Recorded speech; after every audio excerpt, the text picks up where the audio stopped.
Well, somebody is going to be getting in trouble because the largest leak that I've ever seen in gaming news history has hit the streets. And it includes Blizzard in a funny way. Because if we go back and we start from the beginning, you remember this Microsoft Activision Blizzard merger? They ended up having a case where there was effectively an argument that if they put all their games together, like Call of Duty, World of Warcraft, Diablo, Overwatch, all these games together with Microsoft, the Xbox gaming console rapidly growing business model would have too much of a monopoly, therefore the merger couldn't be completed. Now, this is a merger that has triggered releases of information before, but somebody, again, made a major mistake, and Kitty is ruining my piano. The long and short of it is people were uploading documents for this court case, and somehow the public got their hands on these.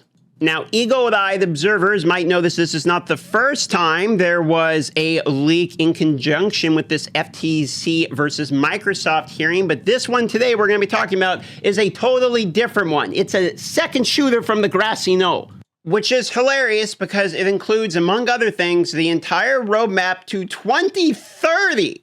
So let's dig in and see all of the juicy bits of information that is now available for us. One of the first slides here is kind of doubling down on the console and the Xbox. I mean, let's be honest, it's Microsoft. They're going to double down on the Xbox, talking about the controller, etc. But it gets good when we start looking at the console. So here's what they say they have currently at launch. Here is what they call the Beyond. Now, you might notice a couple new devices in there.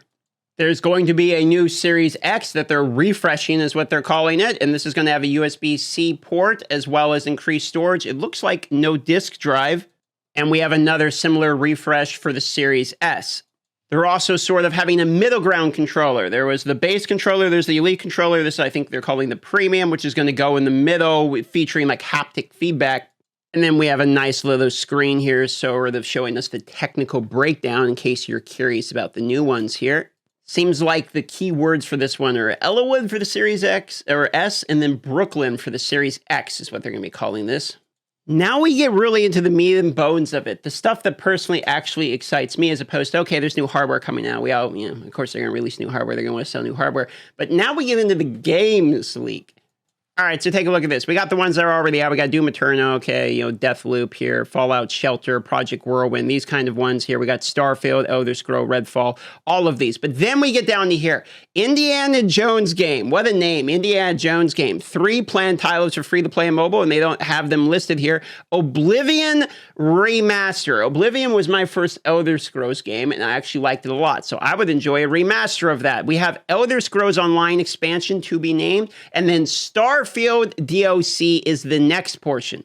We did already know Starfield DLC is coming. If you buy the special edition, it comes with that prepaid.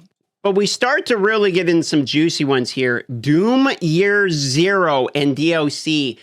Hold on now, a new Doom game. So I don't know what you guys think about Doom, but the OG Doom and Doom Eternal, for me, goated games. I actually absolutely love Doom, so I will be playing the new Doom game. Now, looking up the next one on this list, Project Kestrel, I wasn't able to find any information on this, like, anywhere at all. So that's a code name, but I don't know what that's referring to. Doing some digging, the only thing I could find was this about ZeniMax Online Studios having a new game coming up 10 minutes ago. Someone called it Project Kestrel. If you go to the link here, it says it's effectively this company that does the MMORPG for Elder Scrolls Online is working on a new IP and referred to as Project Kestrel. Now, that's not 100% confirmed other than just this. But if it's the same company, then they're actually running multiple games they're working on at the same time, because Elder Scrolls Online is going to have another expansion, and then Project Platinum. And Project Platinum being even less information available, at least not that I could find. Now, this brings us to the really exciting stuff, which is at the bottom here, Elder Scrolls 6. So we finally get a continuation. That's right, it's not Skyrim 2.0.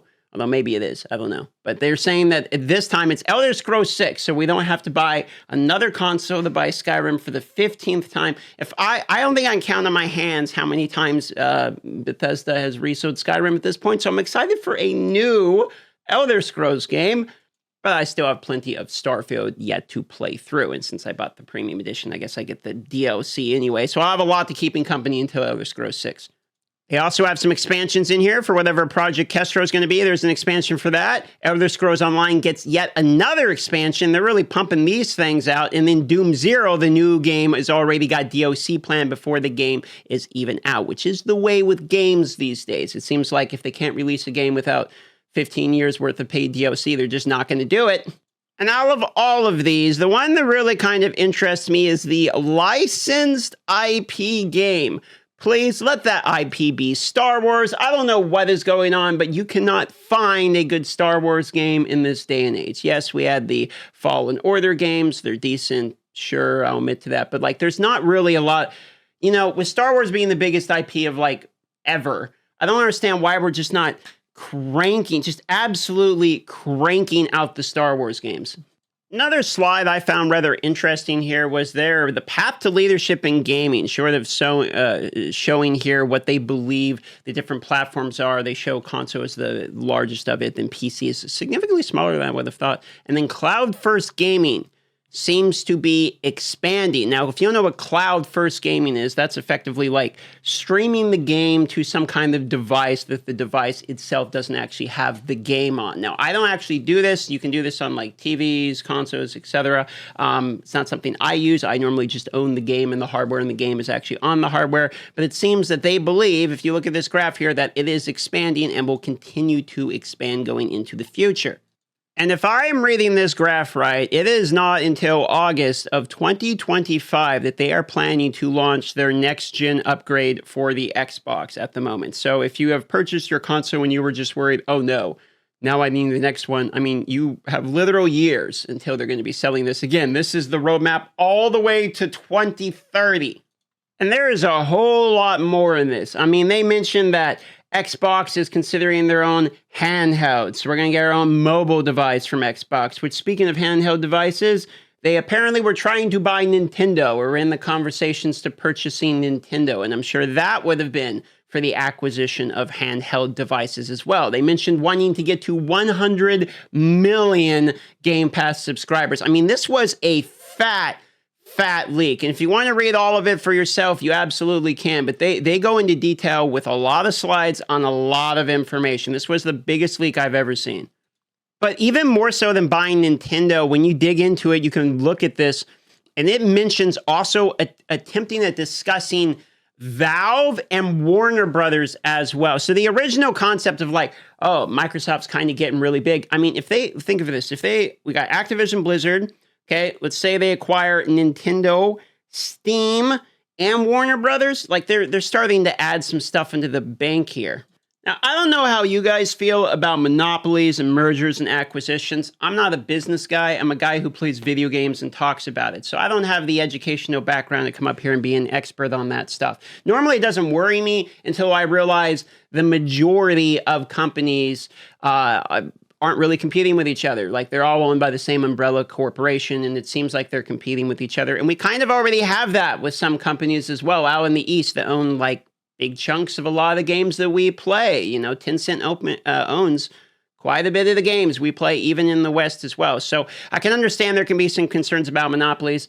I'll leave it for that for the people who actually know what they're talking about to decide. But from what I saw reading this is hilarious. Nintendo, Steam, Warner Brothers, etc.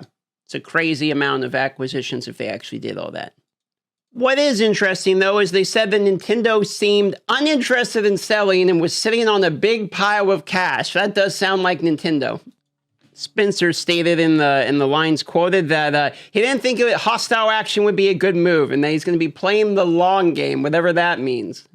But this FTC trial continues to pump out good content that gets leaked to the public. So I thought you guys would be interested in all of that news today, because I woke up and had to giggle when I saw how much stuff had actually been leaked, which is significant. So I will be live now as of the posting of this video, twitch.tv/DarthMicrotransaction. You can find it in the description as well as the pinned comment. I love you all, and I'll see you on the live stream.